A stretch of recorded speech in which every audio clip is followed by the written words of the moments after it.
This is a really exciting time for students that applied early as they're starting to hear back their results. There are three possible results that can happen. First is accepted, second is deferred, and the third is denied. Let me walk through what each of those decisions can mean. So if a student is accepted, obviously we're super excited. Now, whether that student has to accept that offer will depend on the decision plan that they used. So if a student applied early decision, which is binding, that means that if a student is accepted early decision, they are bound to attend that school. And so in that case, that student is done with the admissions process. He or she would simply have to withdraw applications and make sure to turn down any other offers, but done, ready to go to college in a few months. If you are accepted to your dream school, congratulations. That is amazing news, and you really have accomplished a huge feat. This does not mean, though, that you can take your foot off the pedal. What this means is that now you can enjoy your senior year, but still keep up your academics for a couple of reasons. One, you have your offer. You don't want to lose that offer. Now, your grades would have to drop pretty drastically for a school to take back an offer, but it's not unheard of for a school to say, oh, you did not keep up the academic rigor that we expected of you, so we are going to withdraw our acceptance or perhaps put it on hold. The other reason, and to me, actually a more important reason, is that you are eventually going to be going to college in literally a few months, and you want to keep up that rigor, that work ethic, that stamina, so that when you start college, you're still used to that pace. If you really relax and take it easy, starting college is actually going to be a bit tougher, and you don't want that to happen. You want to start off on a really strong foot. So I tell all students, keep working hard. The beautiful thing is that you're actually doing it really just for yourself. I hope that you're always working for yourself. Admittedly, I know that admissions is always in the back of our mind, but now you are truly 100% doing this for yourself. So please keep up your rigor, continue to work hard, and do well. If a student is deferred from the early round, whether that is early decision, restrictive early action, or early action, all that means is that the college is saying, we like your application. We think you're compelling. We think you're interesting. We need to view you in context of our regular applicant pool, or there's more information that we'd like from you. We'd like to see your first semester grades. We'd like to see perhaps performance in extracurriculars, whatever that might be. They won't say that too explicitly, but you can assume that's what they're looking for.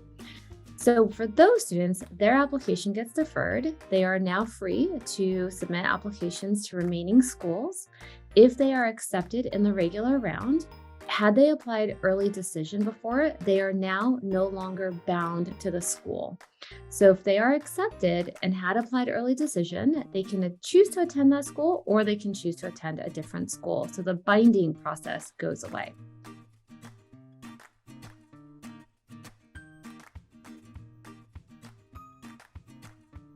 So if you've gotten deferred, remember, you submitted your application back in October or maybe very early November, and now you have accomplished new things. Your first semester grades are completed, very likely completed. Hopefully there are new accomplishments personally in your extracurriculars. Perhaps you've taken up a new hobby. And so many colleges, not all, many colleges will allow you to submit an update, and that update can also be called a letter of continued interest. Some schools will have a very specific form that they want you to fill out. Others will say, if you want to send us additional information, you are more than welcome to.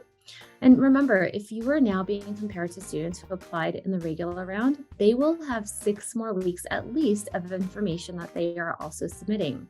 So you want to make sure to do the same.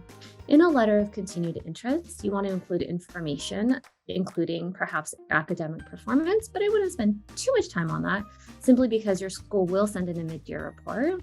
You can talk about activities that you've continued to work on, perhaps new hobbies, work, responsibilities that have come up. And also if there's something that you have done that's been exceptionally stellar that you didn't anticipate, or perhaps an award that you received, you can definitely send all of this in a letter to the colleges. Keep it brief, keep it succinct. You really want to make sure that you're powerful. Spend as much time writing this as you might have on your college essays. And you should only send in one thorough update at an appropriate time. For us, an appropriate time would be in mid-June or not June, January, mid-June. mid-January or late January, simply because this gives you more time to collect that information. Now, every school has its own policy, so you do want to check with that given university to see if they will accept information. Is there a specific format? Are there restrictions on what you can send in? And so just be very clear about that. But if given the opportunity, take the chance and send in more information. Now, if a student is denied, what that means is that application is complete for this year. The school is not wanting any additional information. You cannot appeal that decision and you can no longer apply for this year. So sometimes a student will ask me, well, I was denied in the early round. Can I apply in the regular round? And that's not possible. In one admissions year, you can only apply one time to a given school. So in that case, the student definitely should be looking at other colleges, perhaps sending in additional applications. The most important thing here, the distinction, is early decision versus early action, or even restrictive early action. Anything that is action, restrictive early action or early action, it's not binding. So if a student is accepted, that still means that they can hear back from other schools.